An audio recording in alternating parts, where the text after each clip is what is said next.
अच्छा, तो आज हम डिस्कस करेंगे अपना lecture number 4 that is on pathology acute and chronic inflammation. हम डिस्कस करेंगे इन्फ्लेमेशन के दो टाइप्स है। एक को हम एक्यूट कहते हैं जो शॉर्ट टाइम के लिए होता है, एक को हम क्रॉनिक इन्फ्लेमेशन कहते हैं जो आपके साथ वीक्स, मंथ्स और ईयर्स तक हो सकता है। एक्यूट इन्फ्लेमेशन का रैपिड ऑनसेट होगा मिनट्स टू आवर्स और क्विक रेजोल्यूशन होती है इसकी। एक्यूट इन्फ्लेमेशन आपके साथ ये इन्नेट इम्यूनिटी का एक पार्ट है और इसमें आपको 3 हॉलमार्क फीचर्स नज़र आएंगे। एक होगा इंक्रीज ब्लड फ्लो जो वेसल डायलेशन की वजह से होता है।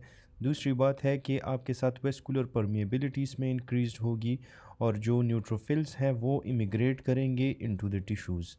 इसका रैपिड ऑनसेट होता है, थोड़े टाइम शॉर्ट ड्यूरेशन के लिए होगा। ये with in minutes of trigger ये आपके साथ ऑकर होता है और रिजॉल्व भी होता है with in minutes to hours two days. Innate immunity system में आपके साथ फेगोसाइट्स होते हैं जो आपके साथ डेब्रिस को क्लियर करते हैं। इन फेगोसाइट्स में मैक्रोफेज और न्यूट्रोफिल्स आते हैं। Apart from that innate immune system में आपके साथ कॉम्प्लीमेंट्स होते हैं, नेचुरल किलर सेल्स होते हैं, ईसिनोफिल्स, मास्ट सेल्स और बेसोफिल्स। तो ये सारे सेल्स आपके साथ इन्नेट इम्यून सिस्टम में हेल्प करते हैं। मैक्रोफेज क्या है? ये these are the guardian of the innate immunity और ये आपके साथ they are found in the tissues और ये आपके साथ फेगोसाइटोसिस करते हैं। ये रिकग्नाइज करते हैं सेलुलर डैमेज को, माइक्रोब्स को और फॉरेन बॉडीज़ को और फिर आपके साथ एक्यूट इन्फ्लेमेटरी रिस्पॉन्स इनिशिएट करते हैं। तो इनका similar role played by mast cells and dendritic cells. जो मास्ट और डेंड्रिटिक सेल्स हैं वो भी सिमिलर रोल प्ले करते हैं टू द मैक्रोफेजेस। मैक्रोफेज आपके साथ रिकग्नाइज करते हैं मॉलिक्यूल्स दैट आर फॉरेन और डैमेज एसोसिएटेड मॉलिक्यूलर पैटर्न्स को ये आपके साथ रिकग्नाइज करते हैं जिसे हम डैम्प्स कहते हैं। They are present only when the tissue damage occurs. और इसका एग्जांपल क्या है कि माइटोकॉन्ड्रियल माइटोकॉन्ड्रियल प्रोटीन डीएनए। फिर पैथोजन एसोसिएटेड मॉलिक्यूलर पैटर्न्स आपको इसमें मिलते हैं जिसे हम पैम्प्स कहते हैं। ये आपके साथ प्रेजेंट होते हैं प्रेजेंट ऑन मैनी माइक्रोब्स और apart from them they are not present on human sales.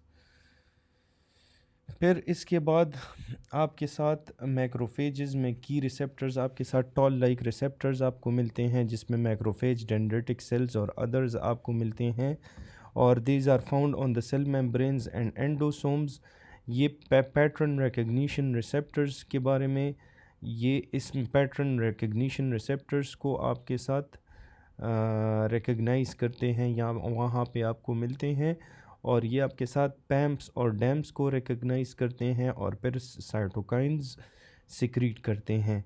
अगर एक्टिवेशन हो जाए टॉल लाइक रिसेप्टर्स की तो साइटोकाइंस आएंगे और इन्फ्लेमेटरी सिग्नल्स मिलेंगे।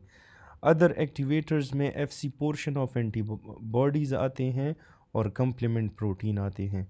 फिर है इन्फ्लेमेसोम। इन्फ्लेमेसोम में आपको साइटोसोलिक प्रोटीन कम्प्लेक्स मिलता है which is found in many cells and is key for recognition of cell damage. ये आपके साथ आपको बताता है सेल डैमेज के बारे में।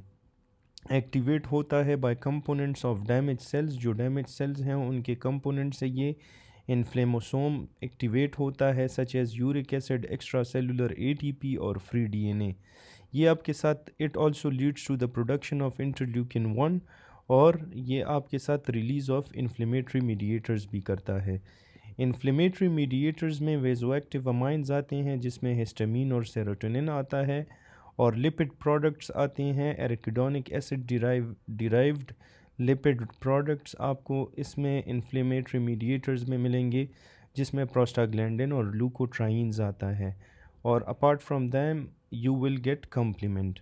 न्यूट्रोफिल्स जो है they are derive from the bone marrow, circulate करते हैं for 5 days and die unless activated और drawn from the blood stream. ये ब्लड स्ट्रीम से आते हैं to the site of inflammation. फिर ये इंटर करते हैं टिश्यू और वहाँ पे फेगोसाइटोसिस करते हैं। ये extra support to macrophage provide करता है।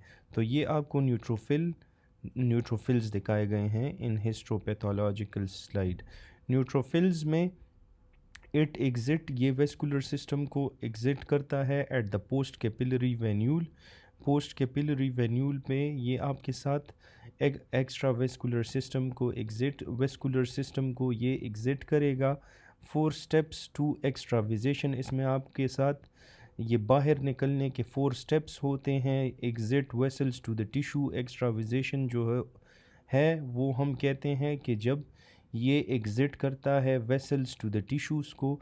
इसमें 4 स्टेप्स में रोलिंग, क्रॉलिंग, ट्रांसमाइग्रेशन और माइग्रेशन आते हैं। फिर एक्यूट इन्फ्लेमेशन में neutrophil dominate early less than 2 days mainly in the blood stream. Many neutrophils आपको ब्लड स्ट्रीम्स में नज़र आएंगे। ये attach firmly to the adhesion molecules और एपोप्टोसिस करते हैं after 24 to 48 hours. Monocyte macrophage dominate later, 2 days के बाद मोनोसाइट और मैक्रोफेज आते हैं जो लिव लॉन्गर और ये आपके साथ रिप्लिकेट करते हैं इन टिश्यूज़। तो this is typical graph. It shows day 1 पे क्या होता है, डे 2 पे क्या होता है और उसके बाद क्या होता है। तो डे 1 पे आपको सबसे पहले एडेमा मिलती है, फिर उसके बाद न्यूट्रोफिल्स आते हैं जो आपके साथ at the end of day 2 बिल्कुल ख़त्म हो जाते हैं। तो 1 to 3 days में आप याद रखो कि न्यूट्रोफिल्स होते हैं। फ्रॉम 3 to 5 days और लेटर ऑन आपके साथ मैक्रोफेज और मोनोसाइट्स आते हैं। एक्यूट इन्फ्लेमेशन में आपके साथ सुडोमोनास इन्फेक्शन की वजह से भी हो सकता है जिसमें neutrophil dominate for days. Viral infection में भी एक्यूट इन्फ्लेमेशन होता है जिसमें लिम्फोसाइट्स ओपन अपीयर फर्स्ट और हाइपर सेंसिटिविटी रिएक्शंस आपको मिलते हैं जहाँ पे यूसिनोफिल्स डोमिनेट करते हैं। एक्यूट इन्फ्लेमेशन की रेजोल्यूशन किस तरह होती है, इसके 3 पोटेंशियल आउटकम है। आइदर ये रेजोल्यूशन होगा, इन्फ्लेमेशन फुली रिजॉल्व हो जाएगा, माइक्रोब्स और डेब्रिस रिमूव हो जाएगा और टिश्यू जो है नॉर्मल हो जाएगा। आइदर हीलिंग या स्कार बनेगा। टिश्यू डैमेज टू एक्सटेंसिव होता है फॉर रीजनरेशन, टिश्यू डैमेज बहुत ज़्यादा होता है तो उसमें रीजनरेशन नहीं होती और कनेक्टिव टिश्यू ग्रोथ आपको इसमें मिलता है। तो सेकंड जो आउटकम है वो आपके साथ हीलिंग होगी या स्कार होगा। और थर्ड इज़ कि ये प्रोग्रेस करेगा into chronic inflammation. Chronic inflammation क्या होता है, prolong inflammation which longs lasts for weeks to months. और ये आपके साथ it is followed by acute inflammation. Many begin slowly smouldering on its own, बहुत से जो है slowly on its own begin हो जाते हैं और tissue destruction and repair occur at the same time. इसमें टिश्यू डिस्ट्रक्शन और रिपेयर दोनों एक साथ ही आपको मिलेंगे। कॉजेज़ क्या है, परसिस्टेंट इन्फेक्शन की वजह से हो सकता है, difficult to clear microbe, mycobacteria, parasites, prolong infection जो type 4 hypersensitivity reaction cause करते हैं। तो ये परसिस्टेंट इन्फेक्शन आपके साथ क्रॉनिक इन्फ्लेमेशन कॉज करवा सकती है। कोई ऑटो इम्यून डिजीज़ हो पेशेंट को तो वो क्रॉनिक इन्फ्लेमेशन कॉज करवा सकती है, या प्रोलॉन्ग एक्सपोजर हो सच एज़ टू सिलिका या कोलेस्ट्रोल तो उसमें भी पेशेंट को क्रॉनिक इन्फ्लेमेशन हो सकती है। क्रॉनिक इन्फ्लेमेशन में जो सेल्स इन्वॉल्व होते हैं वो मोनोन्यूक्लियर सेल्स हैं जिसमें मैक्रोफेज, लिम्फोसाइट्स में बी और टी सेल्स और प्लाज्मा सेल्स आते हैं। Macrophage are dominant cell type, ये साइटोकाइन सिक्रीट करते हैं और टी सेल रिस्पॉन्स को एक्टिवेट करते हैं। 2 फॉर्म्स ऑफ एक्टिवेटेड मैक्रोफेज आपको इसमें मिलेंगे जिसे हम M1 और M2 कहते हैं। M1 is activated by the classical pathway जो कि माइक्रोब्स को डिस्ट्रॉय करता है। M2 is activated by the alternative pathway for tissue repair. Chronic inflammation में मैक्रोफेज एक्टिवेशन आपको मिलती है। Classic activation M1, microbes activate macrophage, ठीक है। और ये अभी मैक्रोफेज एक्टिवेशन की बात कर रहे हैं कि क्लासिकल पाथवे के थ्रू M1 एक्टिवेट होता है। इसमें माइक्रोब्स आपके साथ मैक्रोफेज को एक्टिवेट करते हैं। फॉर एग्ज़ाम्पल एंडोटॉक्सिन जो है वो toll like receptors on macrophage को एक्टिवेट करते हैं। और टी सेल्स आपके साथ रिलीज़ करता है इंटरफिरॉन गैमा। एक्टिवेटेड मैक्रोफेज का रिस्पॉन्स क्या होगा कि वो रिएक्टिव ऑक्सीजन स्पीशी प्रोड्यूस करेगा, मोर लाइसोसोमल एंजाइम्स प्रोड्यूस करेगा और साइटोकाइन को सिक्रीट करेगा जो इन्फ्लेमेशन ड्राइव करती है। और apart from that tissue destruction भी आपके साथ हो सकती है इसमें। क्रॉनिक इन्फ्लेमेशन आपके साथ मैक्रोफेज एक्टिवेशन अल्टरनेटिव पाथवे के थ्रू भी होता है। इसमें साइटोकाइंस या other than interferon gamma involve होते हैं प्रोड्यूस्ड बाय टी सेल्स, जिसमें इंटरल्यूकिन 4 और इंटरल्यूकिन 13 आते हैं। एक्टिवेटेड मैक्रोफेज M2 रिस्पॉन्स जो है ये इनहिबिट करता है क्लासिकल एक्टिवेशन पाथवे को, और इसका मेन रोल आपके साथ होता है टिश्यू रिपेयर में। ग्रोथ फैक्टर्स आपके साथ प्रोड्यूस होते हैं जो आपके साथ न्यू वेसल्स बनाते हैं, जिसे हम एंजियोजेनेसिस कहते हैं। फिर क्रॉनिक इन्फ्लेमेशन के आउटकम्स में पेशेंट को स्कार होगा।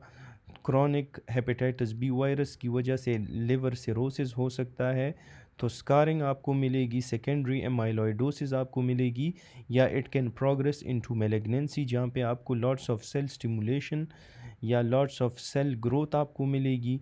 सिमिलर होता है टू हाइपरप्लेजिया जो प्रोग्रेस होता है इनटू डिस्प्लेजिया या न्यूप्लेजिया। या अगर एक पेशेंट को क्रॉनिक हेपेटाइटिस हो it can progress into liver cancer. अगर एक पेशेंट को एच पाइलोराई इन्फेक्शन हो तो it can cause gastric cancer. तो these are the examples of acute inflammation and chronic inflammation. Acute inflammation में आपको न्यूट्रोफिल्स नज़र आएंगे जो कि मल्टी लोब्यूलर सेल्स हैं, और क्रॉनिक इन्फ्लेमेशन में आपको मोनोन्यूक्लियर सेल्स नज़र आते हैं जो कि सिंगल सेल्स होते हैं और राउंडेड न्यूक्लियाई होते हैं। तो ये सिंगल सेल है, राउंडेड न्यूक्लियाई है। This is multi lobe nuclei जो कि आपको न्यूट्रोफिल में नज़र आता है। फिर है ग्रेनुलोमेटस इन्फ्लेमेशन। ग्रेनुलोमेटस इन्फ्लेमेशन में हम फिर से एक्यूट और क्रॉनिक इन्फ्लेमेशन के बारे में ये हमने पिछले स्लाइड में ऑलरेडी डिस्कस किया। ग्रेनुलोमेटस इन्फ्लेमेशन जो है इट इज़ अ सब type of chronic inflammation. Macrophage transform करते हैं, मैक्रोफेज कन्वर्ट होते हैं इनटू एपिथेलियोइड सेल्स या लैंगहैन जाइंट सेल्स। ठीक है, तो the macrophage will transform into epithelioid cells या लैंगहैन।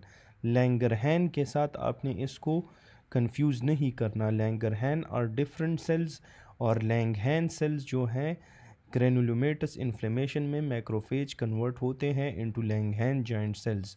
T cell mediated hypersensitivity reaction आपको इसमें मिलती है जो कि टाइप 4 हाइपर सेंसिटिविटी रिएक्शन है, और सेल मीडिएटेड इम्यून रिस्पॉन्स आपको इसमें मिलेगा।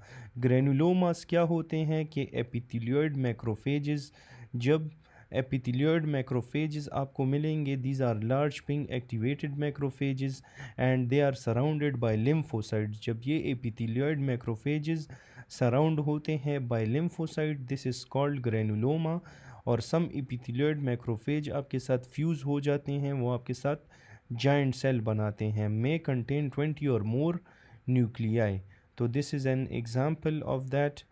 फिर इसके बाद है ग्रेनुलोमेटस इन्फ्लेमेशन में आपके साथ एक्यूमुलेशन होती है of TH1 CD4 T cells. TH1 CD4 T cells की एक्यूमुलेशन होती है, और high CD4 to CD8 ratio आपको इसमें मिलेगा। ये आपके साथ इंटरल्यूकिन 2 एंड इंटरफेरॉन गैमा को सिक्रीट करते हैं। इंटरल्यूकिन 2 आपके साथ TH1 की प्रोलिफरेशन कॉज करवाता है, और जो इंटरफेरॉन गैमा है वो मैक्रोफेज को एक्टिवेट करता है। तो अल्टीमेटली ये आपके साथ एक ग्रेनुलोमा बना देती है। तो ये इंटरफेरॉन गैमा में G फॉर ग्रेनुलोमा, ठीक है। तो ये इसका एक निमोनिक इन्होंने दिया है। ग्रेनुलोमेटस डिजीज़ आपको ट्यूबरक्लोसिस में मिलता है, सार्कोइडोसिस में मिलता है, क्रॉन्स डिजीज़ में मिलता है, लेप्रेसी में मिलता है। ये सार्कोइडोसिस में granuloma is a diagnostic criteria. Leprosy mostly आपके साथ नोज़ को इन्वॉल्व करता है, ठीक है। अगर एक पेशेंट में नोज़ इन्वॉल्वमेंट है साथ में ग्रेनुलोमेटस डिजीज़ है तो you should suspect leprosy. Cat scratch disease में आपको मिलेगा जो कि बोर्टोनेला हेंसले एक ऑर्गेनिज्म है उससे कॉज होता है। शिस्टोसोमियासिस, सिफिलिस, टेम्पोरल आर्थराइटिस, ये सारी डिजीज़ जो है इसमें आपको ग्रेनुलोमेटस डिजीज़ मिलता है। इसमें फिर एक डिज़ीज़ होता है जिसे हम क्रॉनिक ग्रेनुलोमेटस डिजीज़ कहते हैं। ये हमने पिछले लेक्चर में ऑलरेडी डिस्कस किया है। इसमें आपके साथ loss of function of NADPH oxidase, जो NADPH ऑक्सीडेज एंजाइम है उसका फंक्शन लॉस हो जाता है, तो फेगोसाइट्स आपके साथ H2O2 को जनरेट नहीं कर सकते। तो इसकी वजह से रिकरेंट कैटलेस पॉजिटिव बैक्टीरिया की वजह से पेशेंट में इन्फेक्शंस आपको नज़र आएंगी। 5 organism cause almost all CGD infections, जिसमें स्टेफोरियस, सूडोमोनास, सेरेशिया, नोकार्डिया और एस्परजिलस आते हैं, और इन सारों में आपको ग्रेनुलोमा की फॉर्मेशन नज़र आएगी। फिर एक होता है केसिएटिंग ग्रेनुलोमा, एक होता है नॉन केसिएटिंग ग्रेनुलोमा। नॉन केसिएटिंग ग्रेनुलोमा आपको सार्कोइडोसिस में मिलती है। केसिएटिंग ग्रेनुलोमा, चीज़ लाइक ग्रेनुलोमा, आपको TB में मिलता है। ये हमने लेक्चर नंबर 2 में ऑलरेडी डिस्कस किया है। तो केसिएटिंग ग्रेनुलोमा के ग्रॉस पैथोलॉजी में आपको चीज़ी लाइक नेक्रोसिस मिलती है। माइक्रोस्कोप पे अगर आप इसको देखोगे तो आपको ग्रेनुलोमा नज़र आएगी विद द नेक्रोटिक कोर, और क्लासिकली ये आपको ट्यूबरक्लोसिस इन्फेक्शन में नज़र आएगा। मोस्ट ग्रेनुलोमाज में आपके साथ नॉन केसिएटिंग ग्रेनुलोमाज होते हैं जो आपको सार्कोइडोसिस में मिलते हैं। फिर है tumour necrosis factor alpha. TNF alpha क्या होता है? ये मेंटेन करता है ग्रेनुलोमेटस इन्फ्लेमेशन को, and these are released by macrophage and T cells. ये अट्रैक्ट एंड स्टिमुलेट, मैक्रोफेज को अट्रैक्ट और स्टिमुलेट करते हैं। और अगर आप TNF ब्लॉकिंग ड्रग्स दोगे, फॉर एग्जांपल ये TNF ब्लॉकिंग ड्रग्स आप रोमेटॉइड आर्थराइटिस या क्रॉन्स डिजीज़ में देते हो, उसकी ट्रीटमेंट में इसमें इन्फ्लेक्सिमाब आते हैं जो कि एंटी TNF एंटीबॉडी है, और एटेनरेसेप्ट आता है जो कि decoy receptor TNF alpha factor है। फिर इसके लिए हम PPD टेस्टिंग करते हैं prior to starting the therapy.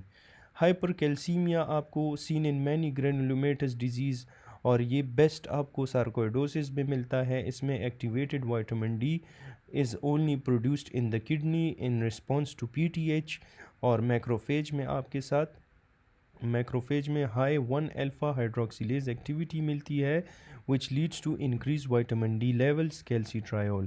तो 25OH vitamin D in the presence of 1 alpha hydroxylase convert होता है into 125OH vitamin D।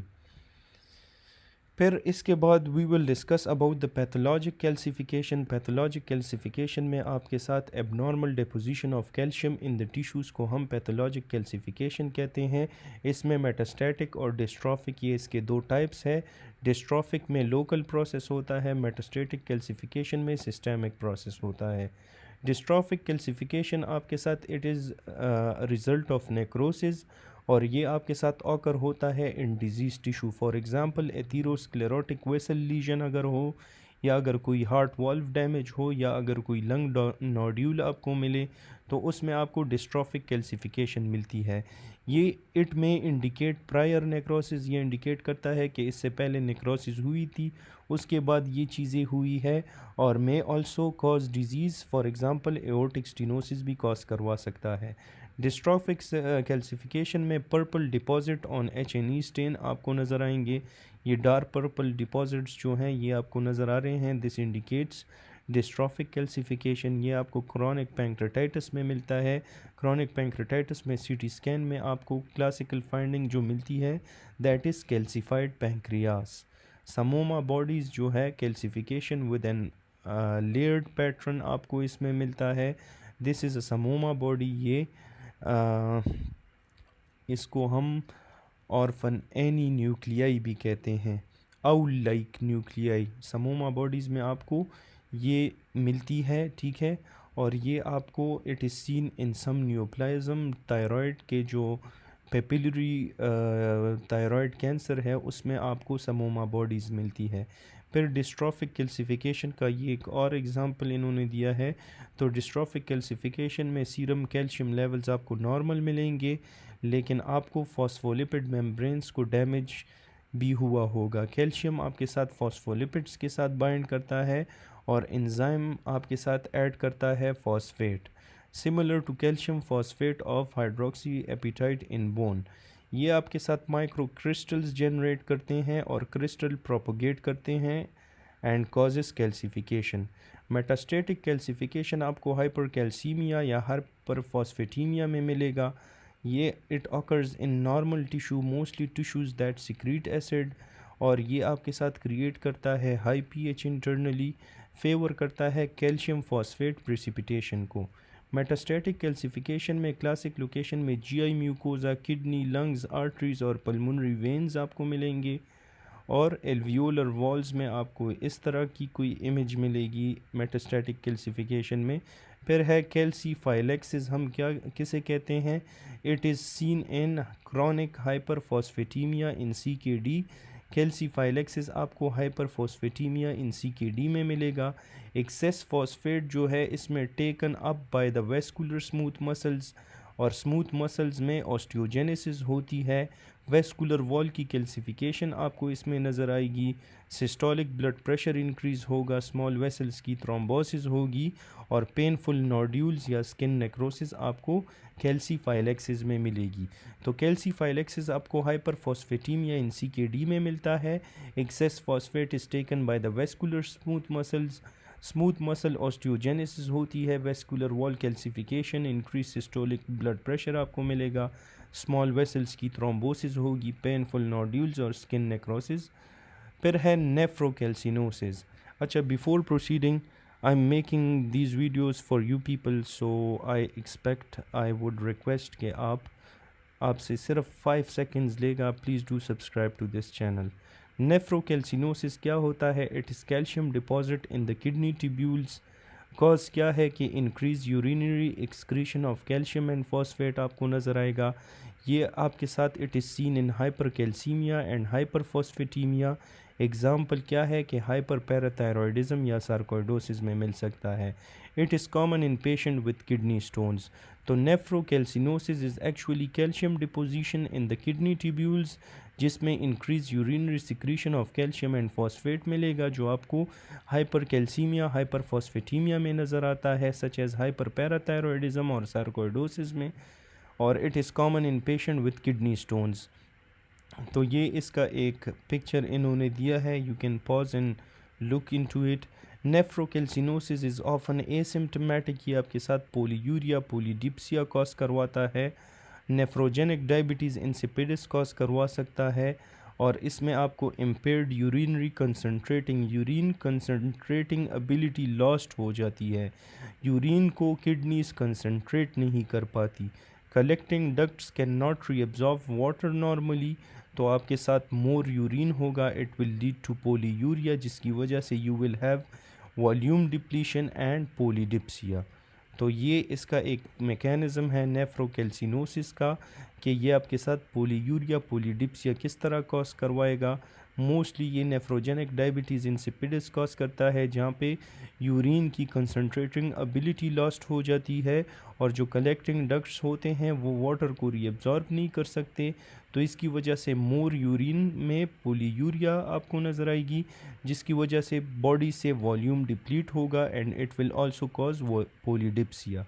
So that was all for lecture number 4 of pathology. Please do like, share and subscribe to this channel, and thanks for watching. See you in the next video.